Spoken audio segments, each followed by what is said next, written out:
Bokamper in the right place at the right time. Joe Rose, touchdown Miami!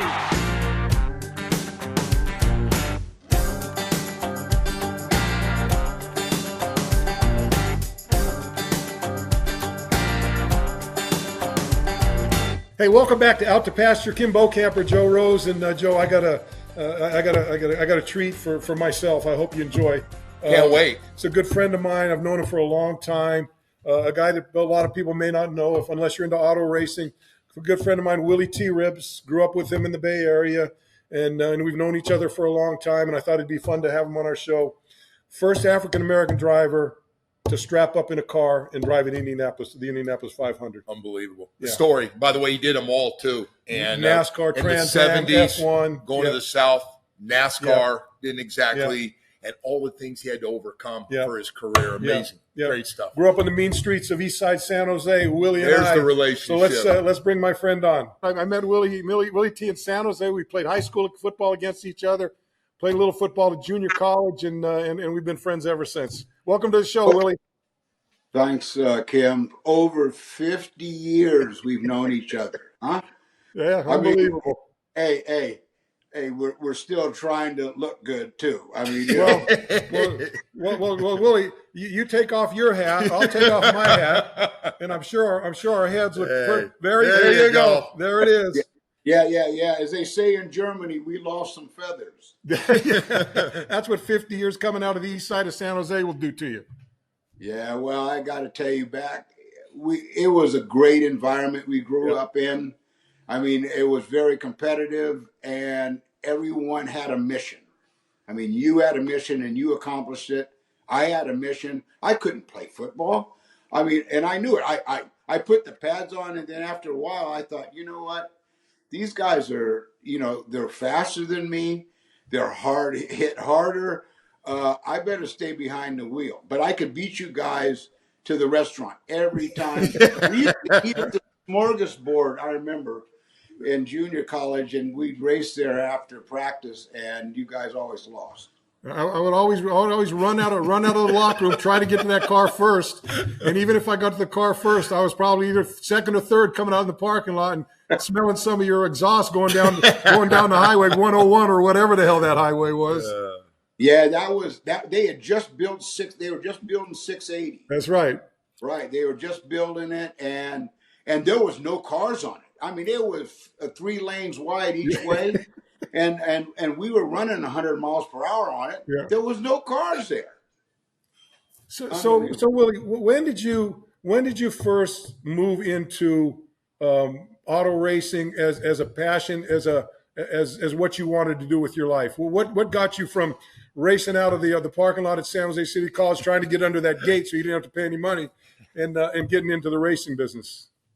I grew up in it, and not many people knew that I grew up with. My dad raced before I was born and while I was a young kid. So when I was half my years in high school were on my grandfather's ranch up near Woodland, California. He had a 300-acre ranch. So I went to Sparta High School, and I spent a lot of time growing up there, was in FFA, raising hogs and cattle. And then when I came back to San Jose, I entered into junior. I went to James Lick for a year and a half, and then went to junior college in San Jose City, where we have formally met, you and I, Kim, and 50 years ago plus. Wow. But my ultimate goal was to drive race cars. I knew that was where my talent was best. And so I left right out of junior college, went straight to England to start my racing career. And I went to England because I wanted to be a Formula One driver. Mm-hmm. That's why I went to England. So I won my first championship there in my first year, came back to the United States and turned professional. And then things started to happen. And in the movie, the film Uppity, which is on Amazon Prime, the Willy T story, really documents the history of it, how everything happened, and all the trials and tribulations, and the people that supported me, the Paul Newmans, the Jim Trumans, the Dan Gurneys, the Bill Cosby, who put me in the Indy 500 with his own money. It was all of them that got me here sitting with you today. Willie, you stayed so positive through everything, watching Uppity, just going through it with so many people going against you at that point, even some of the people in your own teams, just going through that and making you stronger and more determined to win. Just talk about going through that. Actually, I enjoyed it. I mean, I talk about it. I work for Formula One now. I'm one of Formula One's ambassadors, and they have, I think, 8 ambassadors now. And I think the challenge was what I enjoyed most, the obstacles that I had to deal with. There was direct obstacles with some drivers, and there was behind the scenes, right? The ones who were turning the screws behind the scenes to sabotage, right? But it was actually sort of fun. And it sounds weird, and I'm not in the S&M, but I got to tell you, it was the challenge. I mean, off the track. I mean, we were fighting. Well, I grew up on East Side San Jose. Well, Kim Bokamper, I mean, I seen him fighting on the football field and hitting guys and the guys we grew up with. Well, I took that same mentality into my racing career. Look, I'm not going to damage you, but you're not going to damage me either. Yeah, you know what? Really, it's I think in every sport it's something like that where we're in different situations for you. But sometimes that guy that's your biggest rival is the most joyful guy to get to knock down, right? And just so you can say, hey, look, you're no better than me, and now we'll go and do it again, and you may win the next time, but I'm not going to back down from you. And from the moment I've known you and following your career, you've never backed down. I don't care if you were the slowest guy in the football field. You never backed down from a race. You never backed down from anybody all through your career. And I've admired you in all these 50 years that we've known each other. That's what I've admired most about you. Well, I appreciate those words, Kim, coming from a champion. A lot of people who have never experienced competition, right, and have really never had to get your bell rung, for example, or hit a wall at over 100 miles per hour, it's hard for them to grasp, right? And Bobby Unser used to tell me, he says, Willie, he says, you're one of the best drivers ever come along. He said, and what you dealt with, how you did it, most drivers wouldn't have done it. Yep. They would have quit. Right. And he said, you never quit. And that's what you're going to be admired for the most. There's never quitting. He says, and it was unnecessary. But, those were the times, and we're gradually getting out of that as we become a country that is more sophisticated and more intelligent, and you're going to start seeing each other for who you are, right? Not what you look like or what color you are, but for who you are. And that's all that matters. I got to say this, the Indy 500 and qualifying, Willie, and everything to go through that with engines and things breaking down and getting things run out of money and still find a way to qualify. I thought that part of Uppity was phenomenal. Well, and I'm going to tell you, and Kim, you can relate to this. There are some times when you will be faced with some of the toughest mental challenges ever. That was the time. And when we went through all the mechanical problems and against the best guys in the world, right? And not with the best equipment. And to be able to qualify and make the 33 spots, there were 60 guys trying to qualify. And to not just do it, but then be the fastest guy on the final day, which I was, you'll get up the next day and look at yourself in the mirror and you'll have a whole different respect for yourself. Yeah. Everybody, anyone who deals with a challenge like similar to that, you can look at yourself in the mirror and say, "There's nothing I can't do." Yeah. Watching that and listening to and seeing what you went through, you're having to trade engines, trade parts. It's like going to the flea market down in San Jose and getting some parts to throw in your car to qualify for the Indianapolis 500, and you do it. So that all for everything from everything that's against you and all that, and trying to patch up a car just to get qualifying. That had to be frustrating, but again, much like you've talked about, when you finally finish it, and it had to be such a satisfying moment for you and for your entire team. Well, and all the obstacles, you got to be like a horse with blinders. Yeah. You can't let those distractions get into your head or your ears, because everybody's coming at you with their opinions. And one thing about Indy, one mistake, just all that patchwork and everything, it's got to be absolutely perfect when you put it all together, because one bobble and you're into the wall, and either you're hurt or your car's destroyed or you die. And that's one of the challenges. Indy's one of the most, apart from the Isle of Man, which is a motorcycle race in Ireland, Indy's one of the most dangerous places on the planet to race. It was built in 1911. It's still only got 9 degrees of bank. It's still really narrow, but the cars are about 150 miles per hour faster now than they were when they first built the place. So let me ask this: what's it feel like to go 275 miles an hour? Well, I haven't done 275, but I've done 235. 235. Well, that's close enough, Willie. Jeez. The straight line speed is, you can eat a sandwich and go 235 miles per hour in a straight line. It's that cornering at 230 that separates, that makes you a race driver. Yeah. When you start smoking through those corners at 230 miles per hour, and you only have so much visibility, right? I mean, if you're in a straight line, you can see miles down the road.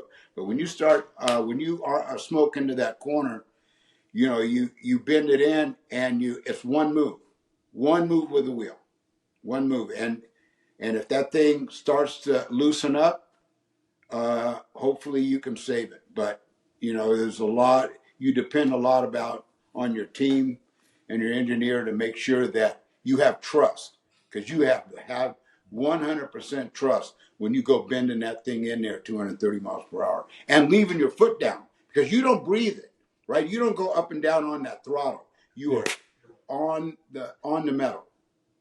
And I'm going to tell you what, your ass is doing this sometimes.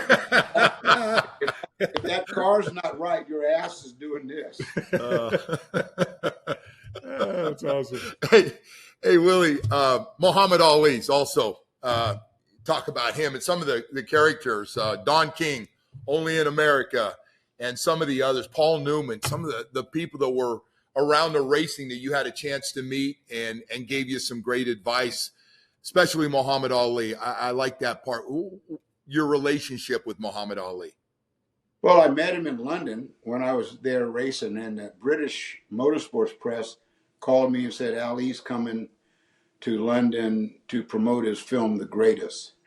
And he's going to be staying at the London Hilton. We'd like to get you two together for a picture. Well, I beat the press there. I was in the hotel lobby at 6 a.m.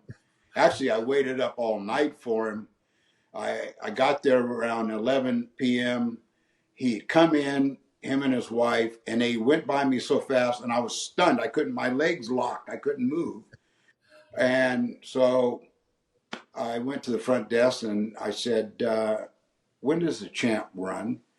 He said, well, Willie, he runs at 6 a.m. Through the park, Hyde Park, which the hotel was right across the street from Hyde Park, which was the London Hilton. So I went out and I went into Soho and I went to a jazz and I watched Dizzy Gillespie for till 4 o'clock in the morning. And then when they shut the club down, Ronnie Scott's, I went outside and there was hookers everywhere. And I said, they said, well, what are you on for? I said, I'm on for Muhammad Ali. They said, who? I said, well, Ali's in town and I'm waiting. Well, you want to hang out? I said, no, baby, I don't want to party with you, but, we can talk for a few minutes. And so 5 o'clock in the morning, I caught a taxi back over to the London Hilton, and at 6 a.m. right on the dot, I heard the elevator doors open because I was sitting in the lobby by myself on a couch, and I heard the lobby doors in the air, whoosh. And I turn around, and out comes Ali in a blue tracksuit and black army boots. And he walked past me, so I got up and I followed him to the turnstile going out in the parking lot. And I said, hi, champ. He said, how you doing? And I'm walking behind him. I said, can I run with you? No, you can't run with me. I said, well, look, I waited up all night to run with you, and I'm from the United States. You shouldn't have done that.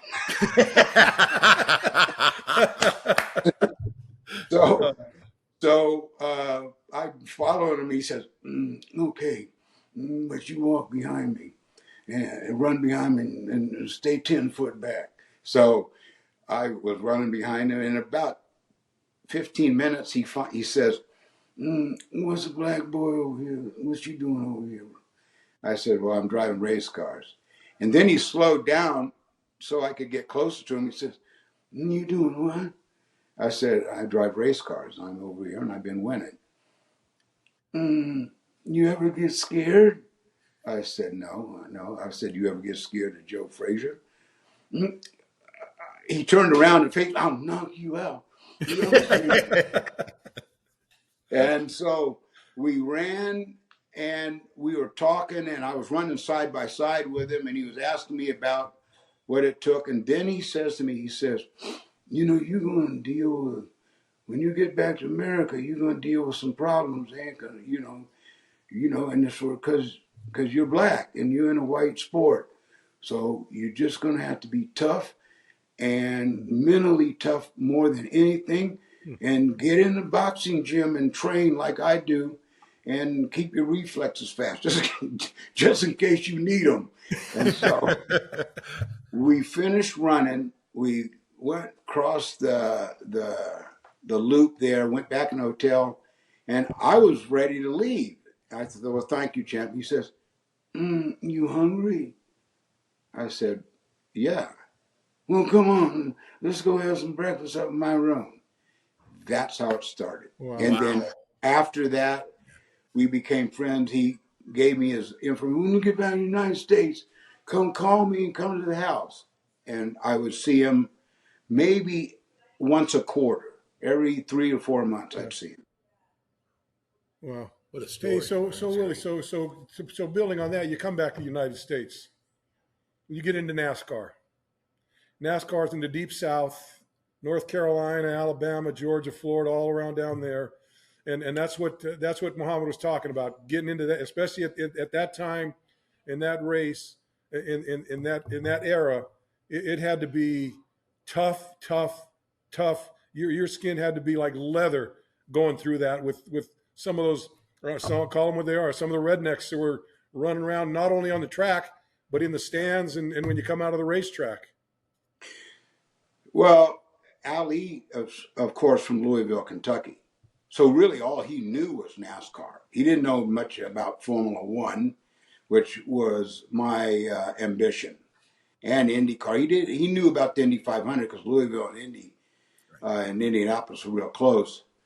And but when I got an offer to come down and drive a stock car, the promoter there called me, and he was the promoter of the Charlotte Motor Speedway.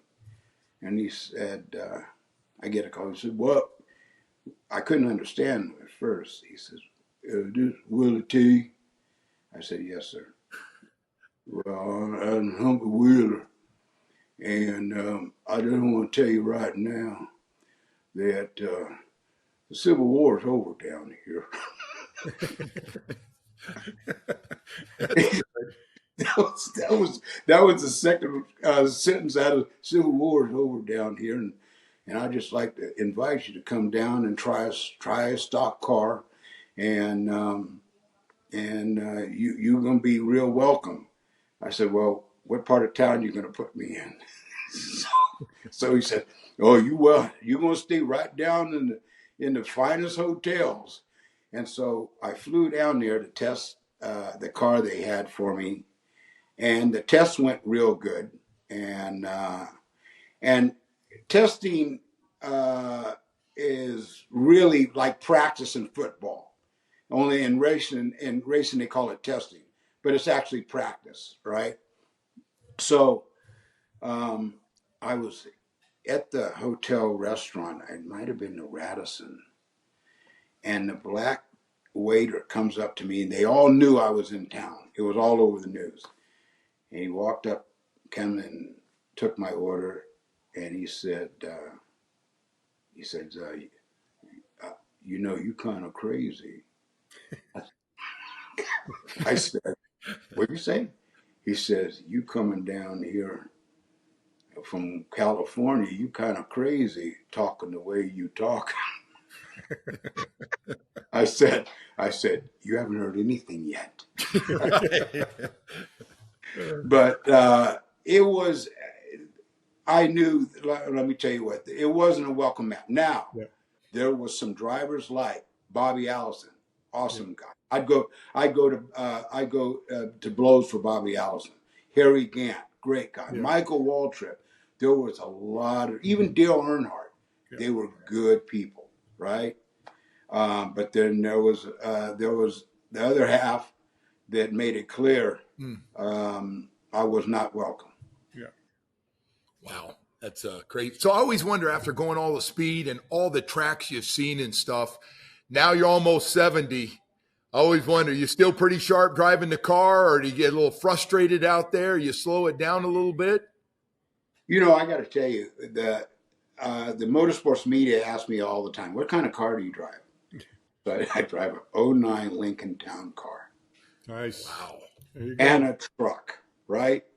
And I live in Texas. I mean, you got to have a truck when you're in Texas. And I don't go, you know, to go fast, you have to really concentrate to go fast. And you can't do it on the streets. You can't not go fast. I don't know why people speed on it. For one, it's way more dangerous speeding on the streets or on the highway than it is on the race car. Way more dangerous. Plus, you're going to go to jail. And nowadays, even if I do get stopped, and I got stopped just recently in my son's truck, and his registration sticker had just expired. He had sent the envelope in to get his new registration. It hadn't arrived. So the cop was actually in front of me. And I thought, damn, I wonder if he can see my sticker through the mirror. So I staggered way back. I got up to the stop sign, and I gave it like 5 car lengths. And then he pulled over like he was going to make a left-hand turn. And I went by him, and he comes up behind me, puts the lights on. And I said, he said, well, sir, he said, I'm stopping you because of your registration. I said, man, I said, that's not going to help me go faster. That registration is not going to make me a better driver. So I said, have you ever stopped a Hall of Fame race driver? He said, no, sir. He said, well, you are now. And he says, what'd you do? I said, Indy 500 and this. And so I said, go back to your car. Here's my license. Go back to your car and Google. He comes back and he hands me my license. He says, wow. He said, you had a hell of a career. And the cops here and the sheriffs here in Texas have been absolutely awesome. I mean, I have never gotten written here, ever. and most of them want to talk about, you know, what happened, or Danica Patrick. Half of them want to talk about Danica Patrick. Yeah. Is she really as hot as she looks? Not how fat. Well, Willie, is she? Yeah. Huh? Is she? I'm going to plead the fifth. Hey, now come on, Willie. You're a good-looking young man. When you're, when you're Danica's old enough to 20, be my 20, dog. 30 years, you were a pretty good man out there. I'll use the line that Joe uses on his radio show. How'd you do with the ladies? Well, in those days, great. But Danica, I'm older than Danica's mom and dad. So I get put in jail just for looking. Hey, so you everything you've done in racing. Now you're an ambassador for F1, and you got all these young racers that all these guys come up from go-kart racing and they get into that, and then they got the love to get up. Do they respect your legacy? Do they know what you've gone through? Do they ask you stuff, or are they just too into the realm of where they're at, where they really don't care that much about it? Some of them do. Some of them really don't know the history because, what I did was 40 years ago. I mean, they were, they hadn't come out yet, right? Yeah. So some do that have followed. When I was growing up, I wanted to know the history of every race driver. I wanted to know Fangio. Right, I wanted to know Nuvolari. I wanted to know, of course, AJ and Bobby Unser and Jim Clark. I mean, the greats I studied, just like you, Kim. I'm sure there are some players that you studied. I was with the great Bob Lilly 10 days ago. Yep. And Bob Lilly, I not just respected as a great football player, but I admired him as a human being. And I just wanted to talk with him. And I mean, we talked for a long time about what drove him to be who he was and why. And it was about study. It was about admiring the person and studying them. So a lot of the young, especially African American drivers that are coming up today, contact me about mental advice. Yeah. Not as much driving skill. I mean, we'll get into that, but how did you deal with what you dealt with? And I said, you got to have a hard ass, son.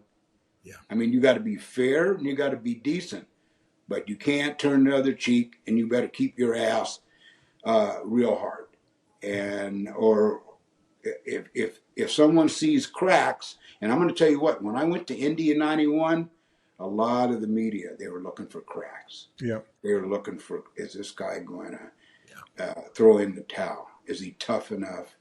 Right? And I was judged, I'm going to tell you what, I was judged on a different scale. And it wasn't fair, but and I knew I was going to be judged that way. But, and in the end, I enjoyed it. Judge me like that. I'll whip your ass every time. So when you walked into a track, did you know who was friend and who was foe? Absolutely. Absolutely. The ones who were the friends, you knew it. They always made themselves available, always wanted to communicate. You could read the body language, you could read the eye contact, as opposed to the ones that were foes.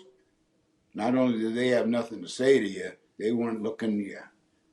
I mean, you could walk into a bathroom and walk right by them, me going in and them walking out, and they act like they've got that look. Yeah. And it was easy to spot.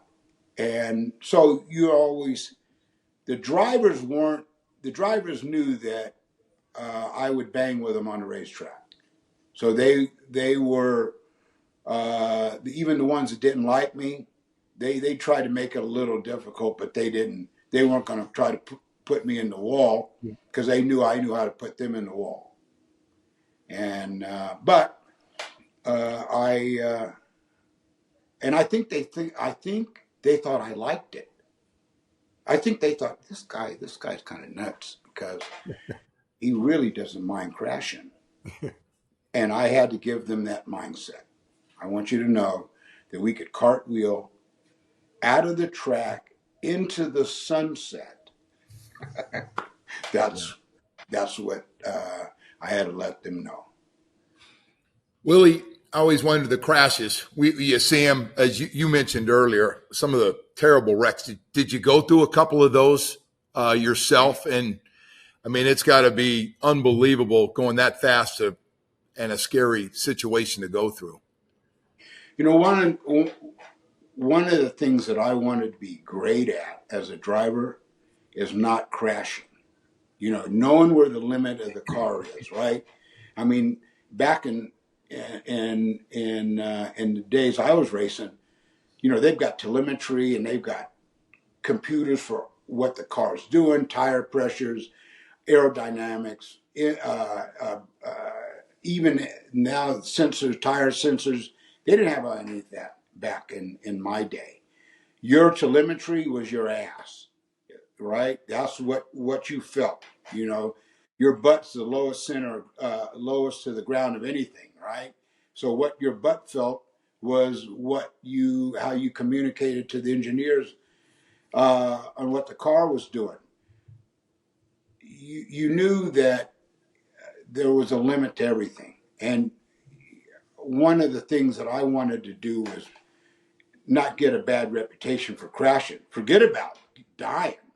You weren't worried about dying. You were more worried about getting a bad reputation for crashes and no one would hire you because you're too expensive, right? So, you know, and I've had a couple. You know, I caught fire a few times. You know, both of them, one of them was the engine exploded and the car caught fire, which wasn't my fault. And another one was the right rear tire went down in Las Vegas Speedway, and I hit the wall about 170. And, you know, one thing about it, when you know you're going to crash and it's a split second, all of a sudden, boom, the car is gone. So you're bracing and you're telling yourself, don't get knocked out. You don't want to be knocked unconscious, right? You try to stay conscious just in case that thing catches fire, right? And mine, when it does catch fire, you're like, holy shit, this thing's kind of warm in here. And you're already before the car even stops, you're already unbuckling your belts to get out. Yeah. You're not waiting for it to stop and then unbuckle. You are, as that thing is coming to a stop, sliding, you're reaching, looking down, popping your belts, and you're ready to get out of that thing because it's, you'd be surprised how fast it gets warm in there. Hey, you had said that your father told you you had to be better than the best when you were getting into this, and you talked about your grandfather a little bit, right? Yeah, that was my grandfather that said that. Okay, so what do you think your grandfather would think about your legacy post career and what you were able to accomplish, and what you may have taught to some people that you can teach now to generations now, and still the people that are our age, you know, above 50, 60, 70, wherever they are. That you know that you've learned from what you got through that they can, you know, with how much life they've got left in them, that they can take heart of. Don't put a number on your age. Don't put a number on your body. I mean, yeah. You know, look, I'll be 70 in 6 months. Actually, less than 6 months. I'll be 70 in early January, and you know,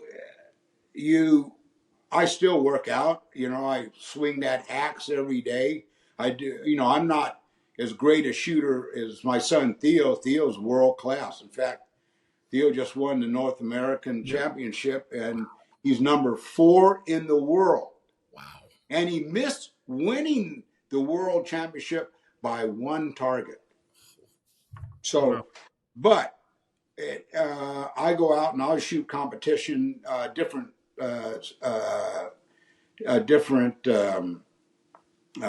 discipline than him.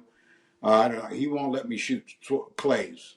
Dad, you go shoot Halise, right? So I'll go shoot something different. But it gives me a reason to get up and shave in the morning. It gives me a reason to walk and get on the elliptical and swing that axe for strength in my forearms and hands and wrists for that shotgun, right? And anyone our age, hey, you're not slowing down. Neither Neither one of you are slowing down. Yeah. No. And the first thing to the end, the first step to the end is slowing down. Yeah. You know, what did Toby Keith say? I'm as good once as I ever was. Well, that's you got to think that way. Yeah. Yeah. No doubt. Hey, you know, you've went through your career. There's a lot of things you could be resentful of, and you're not. You just kind of let it. It came and gone. You went through it. Again, for the people that are listening to this, you know, what would you say? What would you say to them to if they have some resentment, whether it's a relationship, whether it's something that they thought they didn't accomplish? What would you say to them about moving on and just letting it go off the back and make yourself better instead of worrying about some of the shit that happened to you in the past, that whether it was, you know, true or untrue, to keep living your life like that?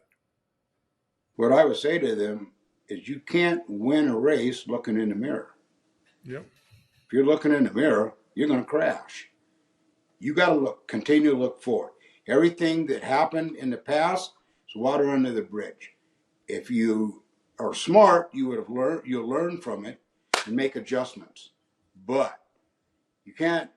I could be bitter. There's no question in my mind I could have won the Indy 500. There's no question in my mind I could have won in Formula One. But I can't focus on that because you ain't gonna bring it back. It's like missing a target when you're shooting. Yep. You ain't gonna get. It's gone. You got a 0 on the scorecard. So keep focused on being forward and looking forward and winning. And that's my suggestion. You can't win looking in the mirror. Yeah. You talk about Theo, and you talk about father, grandfather, those kind of things. You got to be a proud pop watching Theo out there doing what he's doing. That's cool. I know you're a shooter. I know you're a hunter. And you do that kind of stuff. And with what he's done with his life and got to there with you right by his side, well, you got to be pretty proud of your son there. I am, Kim, and I got to tell you, I never had to push him from the time he started shooting, because I didn't golf. All of the race drivers like golfing, right? That was their recreation. Well, yeah. I like 3 things that make noise: a racing engine, the sound of a shotgun, and the sound of a woman in bed. Okay? all 3 make noise, right? And that was my only focus in life. Yeah. So when I was out shooting and as shooting clays and as a hobby, Theo would go out with me as a little kid, and I put a shotgun in his hand and he started doing it, and right away some of the other shooters said, that kid's got something special. Yeah. And but I never had to push him. I never had to say, Theo, go out and practice. Theo, go focus on this. It was every day. He was pushing me. And when I stopped racing, I thought I was going to stop traveling. Hell, by the time he was 16, he was traveling all around the world. He couldn't rent a car, so I had to go with him. So I had to take him to England, right? Yeah. And Dubai, and and Cyprus, and France, and wherever he was, Italy. And he was winning, and he's winning now, and I'm proud of that. I'm proud of his commitment. Yeah. Well, it sounds like he's almost motivated you. I know you talk a lot about family, even going back to Uppity, and you talk a lot about your grandfather and stuff. It's a big part of your life, has been a big part of your life that you've kind of followed, huh? The family. Yeah, he was the patriarch, and he remember, he was born in 1899. Wow. How many people do you know were born in 1800? Wow. 1899, Henry was born. So you talk about, the Titanic sunk in 1912. Wow. So, it was no excuses. Yeah. Okay. The kids today, look, all this, his psychological medicine, they got all these drugs for kids now, right? Yeah. His psychological medicine was a shovel. Yeah. You get out and dig that ditch. I want you to dig it 12 by 12 and dig it for 100 feet, because we're going to run a sprinkler line.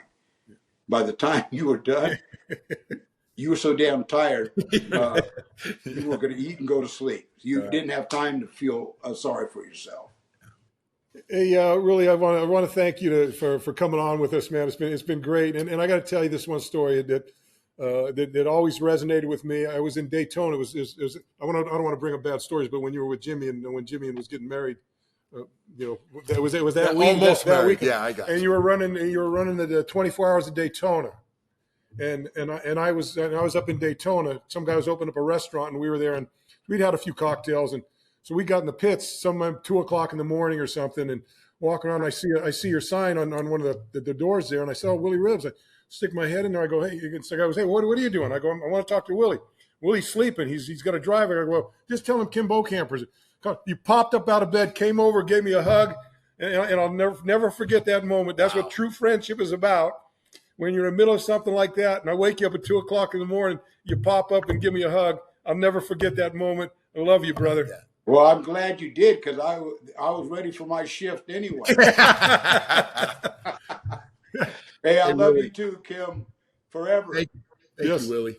All right, hey Joe, that was pretty good, man. Willie, I mean, we probably could have gone another hour with Willie. Those some great story. Now he talked to you. All we needed was a couple cold beers. He was ready to go. No, he was ready. What a guy. I mean, it's funny to have someone like that you've known for 50 years, and it's one of those guys. If you don't, I may not see him for 15 years, and you come back and it's right in the same conversation. Oh, you've talked since we've been on the Dolphins. Yeah. You have talked about Willie T. Yeah. Joe, you got to meet Willie T. You got to meet him. It was unbelievable. And seeing his name pop up through racing and stuff through the years and get a chance to hear some of his stories, the teasers. Yeah. I'm going to have to get our friends at Scales and get Willie an Out to Pasture T-shirt shirt here. Oh, these are so comfortable, man. Yeah. Hey, we're going to have these available, too, pretty soon, so you can give you a nice discount if you want to get some of these things. But thanks for the people at Scales that are helping with the show here, and so great stuff. So, again, glad for you guys to join us. And, look, if you like what we're doing, make sure you subscribe to us on your YouTube channel. You can go to Spotify, Apple Podcasts, wherever you hear your podcast. Follow us, like us, whatever gets us some hits. We're trying to bring you the best guests we can to you around the country, and so we're going to keep doing it. So, hey, glad that you tuned in with us, and we'll give you another surprise next week. How about that?